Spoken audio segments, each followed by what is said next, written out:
आप देख रहे हैं एबीएन महाराष्ट्र और मैं हूं आपके साथ मुनीर आरिफ खान। नाजरीन, 2024 के आम चुनाव को लेकर जहां महाराष्ट्र का सियासी पारा हाई हो चुका है, वहीं हर समाज, हर बिरादरी, हर जात और मजहब के अवाम को अपनी जानिब राग़िब करने के लिए तमामी सियासी पार्टियां, यहां तक कि खुद नाम निहाद सेकुलर पार्टियां इन्हें मनाने में जुटी हुई है। हर सियासी पार्टी और हर सियासी पार्टी का मुखिया ये चाहता है कि चाहे हिंदू समाज हो, दलित समाज हो, माली हो, चाहे जैन समाज हो या फिर किसी भी धर्म और जात से ताल्लुक़ रखने वाले लोग हो, उन्हें सियासी तौर पर नुमाइंदगी देना ज़रूरी है। यही वजह है कि जितनी भी सियासी पार्टियों की जानिब से महाराष्ट्र की 48 सीटों के लिए उम्मीदवारों के नामों का ऐलान किया जा रहा है, इन उम्मीदवारों में हर समाज के लोगों और नेताओं को फौकियत दी जा रही है। लेकिन महाराष्ट्र की दूसरी सबसे बड़ी आबादी यानी मुसलमानों को ऐसा लग रहा है कि एक साजिश और मंसूबे के तहत 2024 के आम चुनाव से दूर रखने की कोशिश हो रही है।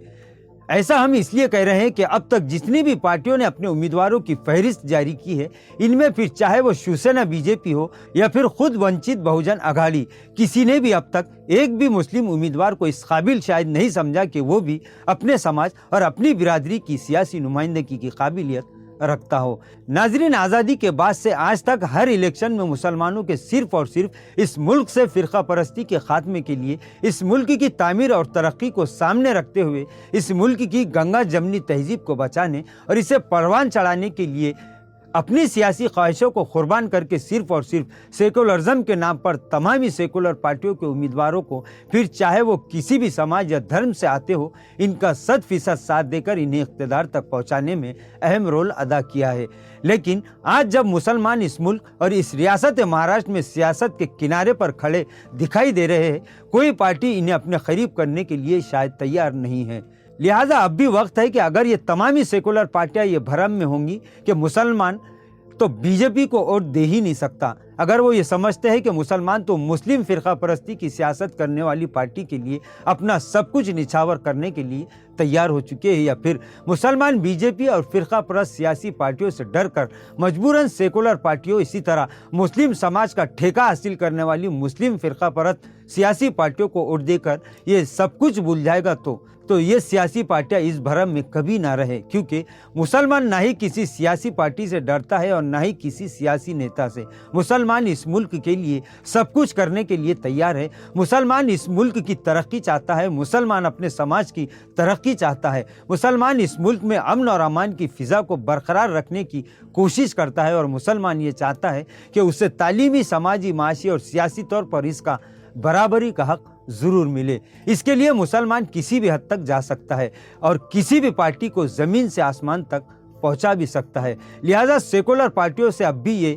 गुहार लग रही है कि नींद से बेदार हो जाए और महाराष्ट्र की 48 सीटों में से तमामी सियासी पार्टियां मिलकर अगर एक एक सीट मुस्लिम उम्मीदवार के लिए मुख्तस करे और उसे कामयाब करने का ठोस मंसूबा और टारगेट बना ले, तो महाराष्ट्र से मुस्लिम अरकान पार्लियामेंट की तादाद में ही इजाफा नहीं होगा, बल्कि महाराष्ट्र की तरक्की को 4 चांद ज़रूर लगेंगे। और जिस तरह पूरे मुल्क में ये बात सभी जानते हैं कि हमारा मुल्क और हमारी रियासत गंगा जमनी तहजीब की मिसाल है, वो दावा हमेशा बरकरार रहेगा। वरना सिर्फ मुसलमानों को वोटों के लिए इस्तेमाल करना और वक्त निकलने के बाद इन्हें लात मारना ये 75 सालों से चला आ रहा है। लेकिन अब ऐसा हरगिज नहीं चलेगा। मुसलमानों को अगर सियासी तौर पर हिस्सेदारी नहीं मिलेगी और इन्हें बराबरी का हिस्सा नहीं दिया जाएगा, तो फिर तमाम नाम निहाद सेकुलर पार्टियों को महाराष्ट्र के करोड़ों मुसलमान ये चैलेंज कर रहे हैं और ये अल्टीमेटम भी दे रहे हैं कि वो अब इस भरम में ना रहे कि हमेशा की तरह मुसलमानों को इस बार भी बेवकूफ़ बना दिया जाएगा, बल्कि इस बार मुसलमान इन सियासी पार्टियों को उनकी असल जिम्मेदारी ज़रूर याद दिलाएंगे और सिर्फ याद ही नहीं दिलाएंगे बल्कि इन्हें इस पर अमल करने पर मजबूर भी ज़रूर करेंगे। लिहाजा अब भी वक्त है कि ऐसी जगह जहाँ से मुस्लिम उम्मीदवार को कामयाब किया जा सकता है, वहाँ पर अपनी सियासी जिम्मेदारी निभाना इन तमामी सियासी पार्टियों की अव्वलीन सियासी जिम्मेदारी है। नाज़रीन, आज के लिए बस इतना ही। कल फिर मुलाकात होगी कुछ नई खबरों के साथ। तब तक के लिए मैं मुनीर आरिफ खान आपसे इजाज़त चाहता हूँ। अल्लाह हाफिज़।